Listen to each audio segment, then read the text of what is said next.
we have, meron po kaming as a CGC youth na prepare na small skit lang siya. So yung reference namin is Genesis 44. So yun po yung material na ipoportray na at ipoperform po namin siya ng skit. So nakikita mo natin din, if nabasa nyo rin po or natanan yung Genesis 44, it's about si Joseph, yung time na naging right-hand man na siya ni Pharaoh. Yun na yung time na parang nakaangat na si Joseph, di ba? Tapos yun yung Genesis 44, that's the time where si Joseph, he's trying to test his brothers na kasi tulad nga ng ginawa niya sa mga kapatid niya noon na binenta, lots of things na masasama na ginawa nila kay Joseph. So ngayon na meron na si Joseph na kumaga parang tinetest na ni Joseph yung mga brothers niya if they're still the same, kung hindi ba sila nagbago or they've seen something na kinailangan nilang talikuran. And mabuti ang Panginoon at tumalikod naman yung mga brothers nila. So we will see here yung naging character development ng mga brothers nila Judah, nila Simeon, and the other brothers pa ni Joseph. May kita natin yung whole character development arc nila dito sa skit na pinipare natin. And so yun po yung aming i-perform, and I hope po na maging blessing po ito sa ating lahat dahil malaki-laki at marami-rami rin yung pag-prepare namin dito sa skit nito, as you can see sa set pa lang. So, yun lamang po. So ang title po nitong skit na to is Genesis chapter 44, Joseph tests his brothers.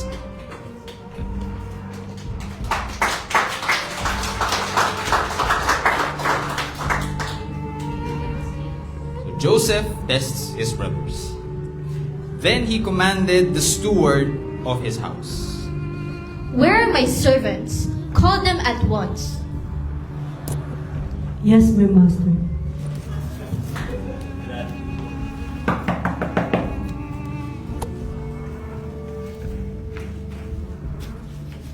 Our servant, our master is calling you.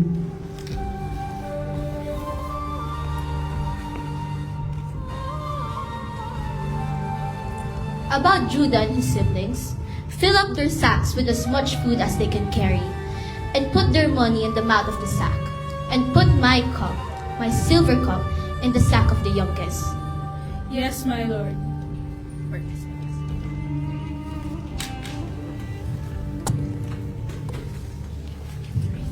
So the servants filled up the men's sacks with food.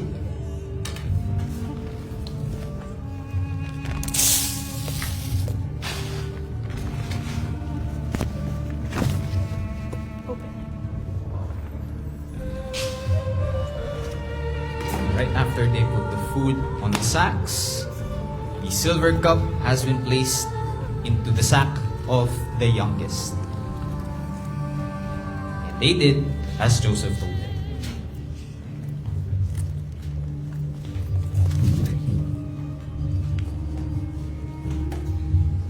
As soon as the morning was light,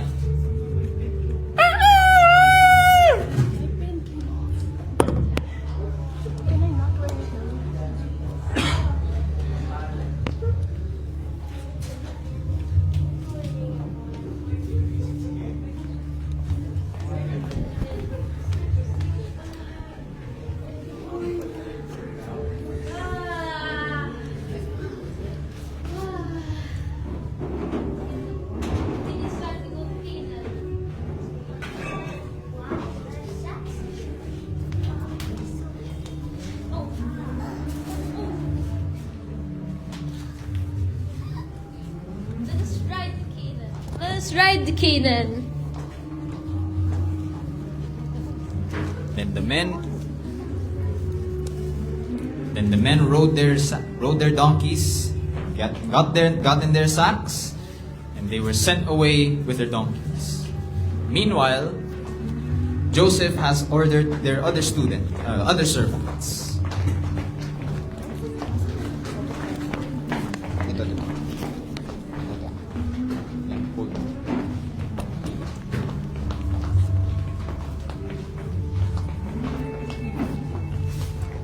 Follow, and when you overtake them, say this to them: Why have you repaid evil for good? Is this not by this that my Lord drinks, and by this that he practices divination? You have done evil in doing this.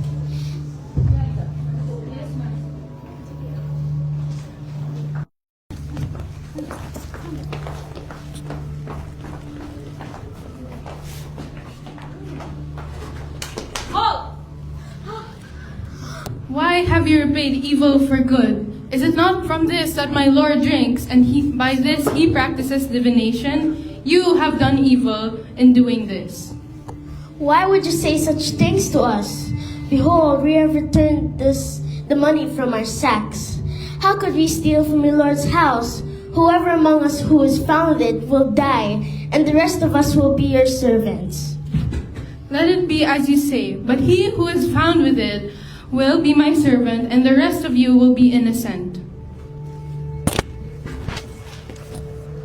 So then the servants dropped their sacks, when the brothers dropped their sacks, and the servants inspected each sack from the eldest to the youngest.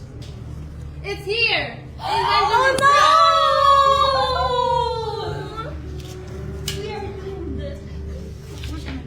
Ha! I didn't steal it!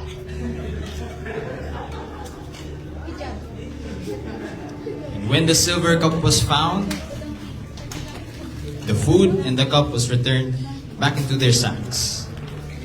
Then they rode their donkeys and went back to the city.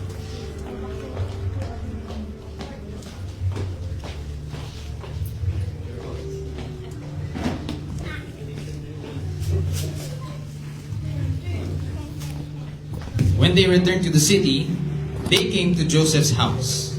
He was still there, and all of the brothers fell before the ground.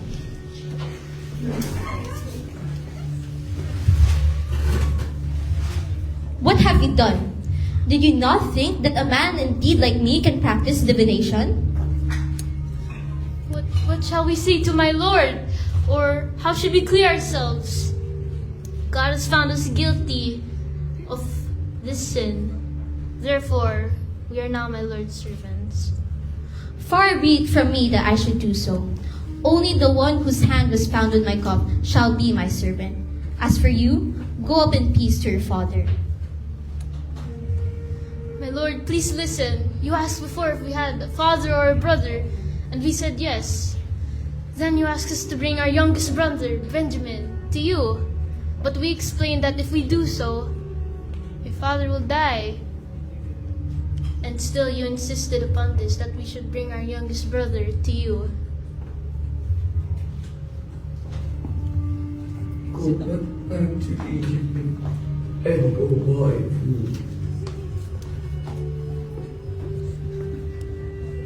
We cannot, Father, for unless if we bring our youngest brother to you, the ruler will not let us in. You know my wife told me two sons. One is gone. I said he must be dead, and I haven't seen him since.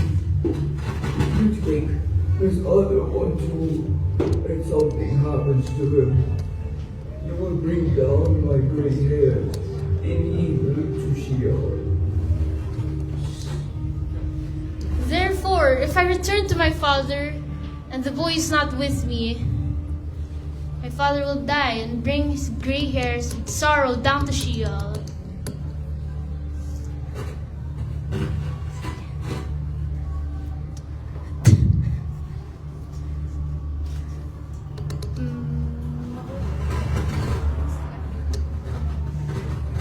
Please let me be your servant. I won't be able to go back to Egypt if I do so. I couldn't bear to see what would happen to my father, for I promised to protect the boy.